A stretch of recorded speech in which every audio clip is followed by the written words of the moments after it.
All right, we're here in the rainforest of North Texas in the jungle, and Brian is sitting in the back of a vehicle like he's overlanding or something. What are you doing over there? That's right, because this month we are sponsored by Scotty. They make these super cool, easy to build, easy to camp and take with you grills. These are great for overlanding, these are great for camping and hiking, and we love our overlanding, so that's why we care about it. This thing can be used with wood, charcoal, or gas. It has a line right here, uses the tank as small as this. It can be put together in 2 minutes, and within 15 minutes of use, it's cool enough to take it apart and put it in its temperature-resistant bag, and you can be on your way. If you'd like to win one for yourself, all you have to do is subscribe to Texas Truck Channel and comment on any video in the month of June, and we'll draw it at the end.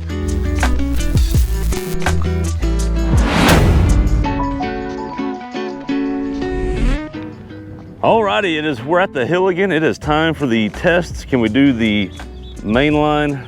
Do we have to do the hybrid, or do we have to do the bypass? Today is gonna be a little tricky. I don't know if we're gonna be able to do this, and the reason why is because we've got an all-new 2024 model. Brian, what do we have? 2024 Mazda CX-90, and this is the Turbo S, which does not imply off-road intentions whatsoever. So I'll be completely candid with you. Long wheelbase, relatively low nose, thin tires. There's no way we're doing the main line. Wait a minute. This is a luxury SUV. Yes. You want to take it on the off-road test? Oh, of course. That's objective testing. We do it with everything. We have to. Okay, all right. Yeah, Tell me why you think it can do anything. Go ahead. First of all, show the people again. We have the bypass line, which is really the crossover line of the bypass line. It does test traction systems. We've run Mazdas up here that are front-wheel drive based, and they've shown wheel spin without off-road mode. This being rear-wheel drive based, I don't think it'll spin at all. I'm hoping at least. So even if we have to skip even the hybrid line, which fingers crossed, we'll make the hybrid line. But if we can't even do that, we've still got a really steep incline and really not off-road tires to test the off-road traction control system. So we'll see, and that also does test generic approach and breakover angles. So it is still valid. In terms of off-road goodies, let's show the people over here, Craig. We've got, well, look at this wheel and tire package. This is a 21-inch, 265. Falcon Wild Peak. Not Wild Peak, no, it's the CT600 All Sport, all season. Yeah, let's take it up a hill. Yeah, look at that tread right there. Yeah, that's a highway quiet tire and actually handles really well. All these like really, you know, Craig, we talked to Dave Coleman about this, and we talked about a lot of great driving modes and a lot of good chassis things for on-road handling. Off-road wasn't really mentioned. Not brought up much, although we know that if you're on a dirt road, you leave it in sport for a rally function. Yeah, if you want to drift it, he definitely told us for every steer you want to leave it in sport mode or regular. Anyways, but off-road mode does do a lot of things. It wakes up these wheel speed sensors and makes them hyper-reactive.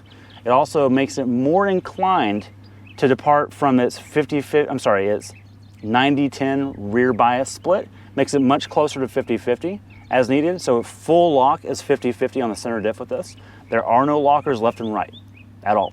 But we've used the off-road system in the CX-30, we've used it in the CX-5, the CX-50, and it actually works incredibly well. It's really intuitive. You don't have 15 off-road modes, you have an off-road mode. And it's meant for dirt roads with some challenges like this. So I think we just need to try it. Let's do it. Well, breakover approach, you want to mention any of that? Yeah, so approach angle, none. Show them, none. Breakover angle, it's a really long wheelbase. This is a longer wheelbase than a Ford Crown Victoria for reference. That's a big gap to make between, I'm nervous about the belly more than I am the nose if we did the hybrid line. And departure's actually pretty good. But again, this is a Luxo boat. This is not intended to go off-road. Think BMW X5 more than Telluride off-road trim or whatever. Are there any like, you know, orange lettering or roof racks or tow hooks, something to help it get over? We've got a satin roof rail that you can put a rooftop tent on. It's actually a really cool system. It's got a channel lock on it. Works pretty good. And if you go to the Mazda catalog, they've got all the hipster stuff on there. And you can put dogs in here. Oh, well, that might help some. Yeah, let's show them the off-road mode real quick. Okay, so before Brian gets to the off-road mode, I want to point out there is no orange stitching or lettering. But there is, well, this is Napa leather. It's kind of orange. It's brown. It looks kind of outdoorsy. Okay, show us these modes. All right, look, we've blabbed enough. There's your drive screen. Here's your mode selector. You go up one for sport, back to middle, and there's off-road, and you get these meridian looking gauges like you have in the CX-50. Ooh. And really all that does is it makes the transmission hold gears at low speed. It does mostly that, and then also the traction management system, it's gonna shove power back forward way faster than it normally would. Because normally this thing's rear biased and wants to get tail happy, which is a ton of fun, but for this, that's not what you want. Okay, so on this first test, we're gonna at least attempt the main line and see how far we can at least get to it. And the reason why so why would you test that if you don't think you can get up there? Because we've had vehicles struggle to even get to the obstacle. Oh, wait, by the way, we're sitting on a 10-degree incline right now. Right. In a two-wheel drive car, it would not propel itself from where we're sitting. Right, so you can't even get to the obstacle. So let's just see if we can get to the obstacle, and then we'll be limited by angles and stuff. That's a whole different story. Deal. Okay. All right, so again, we'll try to get to the obstacle, which is right here. We don't think we'll be able to make it much farther than that because of angles, approach angles, and breakover angles. But let's just see how far we can get, see if we get any wheel slippage getting to that spot. So far making it up just fine. No wheel slippage. We do have a lot of loose rock, but no issues yet. Trying to cross, really having trouble modulating the throttle, it looks like. We're still getting close to the obstacle. Okay. All right, before we go any further, let's see what's happening here. All right, Brian, I'm gonna try to come over here and talk to you without falling. Yeah. I noticed you're kind of surging. What keeps happening with this surge? So I forgot to mention this too. This does not have a traditional torque converted automatic transmission. It has a single wet clutch plate. And what that means is kind of like a dual clutch transmission from a roll. It has a hard time just rolling in at crawling, creeping speed. And of course there's no 4-low on this. Right. I'm left foot braking to try and not run into the cliff. Okay. Does it look like we have any chance? I don't think so. You could probably get a little closer, but probably no, I don't think you do. Problem is, I have to jump like about 2 feet at a time. Yeah, and then we'll scratch the front. I don't want to do that. So do you want to show them the cameras real quick while we're at it? Yeah, cameras show how close we are to the ledge? Yeah, cameras are actually really, really good. You can see with the wheels when they turn, it gives you, I love how on the left-hand side and the right-hand side, it shows you intended angle or where you're going to go. There are off-road cars that don't have a camera that good. No, the camera is really awesome. That's been good, and there's a couple different angles here. That's up close. I keep getting back to Mazda needs to make an off-roader because they've got all the other stuff. It'd be so good. And also I want to get back to, if this was just an 8-speed auto with a torque converter, this would be much easier. Okay, so do we want to try just the hybrid now? I think we have to. A mild hybrid? I think we have to. Okay. Yeah. Mild hybrid for a mild hybrid. So what we're going to have to do here, I can do this without falling again. Again, the issue coming up here was we just can't creep it forward slow enough. It just keeps surging like you said. So we're going to try the hybrid. We know we're not going to make that. We're going to try the hybrid where we try to help it with this tire up and coming over, make sure we don't have any breakover issues.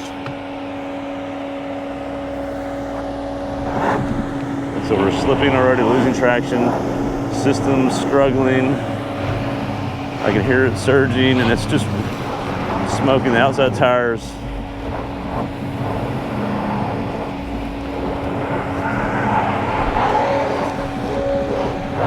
I just don't really have the tire for the grip either. All right, so let's talk to Brian. All right, Brian, so we've got a few issues here. It's very mad about the seatbelt, but I can't. Number one, he hasn't put his seatbelt on, safety first. Hang on, we're at an angle it won't unlatch. I can't get it on anyway. Yeah, so, okay, well. So if you don't do safety first like you should, like Brian didn't do, they're all Mazda says no safety at all, so you can't put your seatbelt on at all at some point. Let's try and reset this. I will say though, I kept about quarter throttle on that, and it just found the grip. Okay. So the traction management system is working. And the trick around the clutch is stay in throttle so it doesn't slip at the torque converter, or where the torque converter would be. It doesn't slip there, and then the system can work. And as Dave Coleman told us, the way that traction control system works is it senses downward load onto the wheel and tire, and so when it senses, which means whichever wheel has the most load on it downward, it should be getting the most traction, which should be working in this situation. So for right now, this wheel is light and the right rear is light, and it's applying brake on those to make the power go to the wheel that is not light when it's heavy. So it's trying to put all the power in that back corner. It should be. All right, I'm going to back down so I can get my seatbelt on. Okay. And let's reset this. Okay.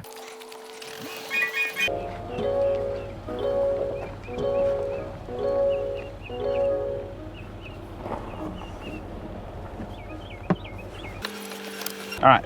Seatbelt on? Seatbelt on. All right. Safety first. Seatbelt is on. Sorry, ladies and gentlemen, you can let us know in the comments how dumb that was, but here we go. So you can see where we were having trouble with traction just a minute ago. It just was really slipping. It did rain. It is kind of wet. And here we run into the same problem. It should be giving all its traction to that tire, but it seems like it's struggling. We're just trying to brake it.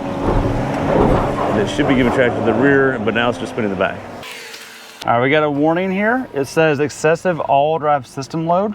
Drive slowly until warning light turns off. Vehicle now in rear-wheel drive only. So that's how you get in rear-wheel drive. So now we know how to get in rear-wheel drive. We've hacked the system. Okay, what has happened here is we've overheated the front clutch pack. Yep.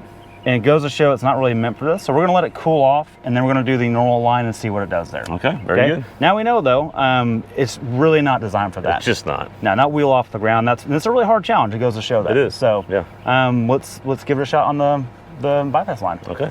So here we are. We're gonna have to go to the bypass line. He's gonna have to back up. We're gonna have to let the car cool down a little bit, and then what we'll do is we'll try the normal line. So this is the bypass line. That's the hard line. And this hybrid, we try to help the cars get over with angles, and it just wasn't making that. It goes to show how hard that is. We're gonna try the normal bypass and see what happens. So pretty good angle still. Definitely some slippage. Two-wheel drive. Two-wheel drive. Rear-wheel drive only, really not a problem. So what that goes to show is the bypass is not that hard. There is definitely some angle to it, so it's going to test any vehicle out, front-wheel drive or two-wheel drive or rear-wheel drive or any of that. So Brian, I gotta say, I didn't expect much, first of all. Sure. And then secondly, it is in two-wheel drive. It still hasn't cooled off yet. And I felt traction management get that thing up the hill. I want to give it some credit there. So even in rear-wheel drive, so the traction management system works. We got a little bit of an issue with the wet clutch not working. And it's not designed for any of this. No, we're definitely pushing it beyond its bounds. But look, we've talked to the Mazda engineers. The off-road mode is not nothing. It's not. And so we wanted to test that, and we found out, look, in two-wheel drive only, it made it up a hill that front-wheel drive vehicles cannot get up. That's true. That's true. The CX-9 with an overheated clutch pack would not have done that. Good point. And I felt the moving power left and right very quickly to get it up the hill and kind of like pulsated and went right up. Very good. Okay. You know, it's not nothing. I would not go to your Instagram campsite with this per se, but I would go to Park City with skis on the roof and go do some snow stuff. What I will say is I cannot wait till Mazda makes a Meridian edition of this. Maybe we get a little bit more ground clearance, a little bit more tire, a little more tire. Maybe a little more tire, maybe some actually skid plates. All those things would help a ton because I think the off-road management system is right. The cameras are great. The bones are here. That part would be fun. So, you know, I made the bypass, had to do that, but that's what we expected. So 100%. With that, thanks for watching. We got more hill tests coming your way. We got some serious beasts, and we got some more like this that may struggle. So stay tuned. Thanks for watching.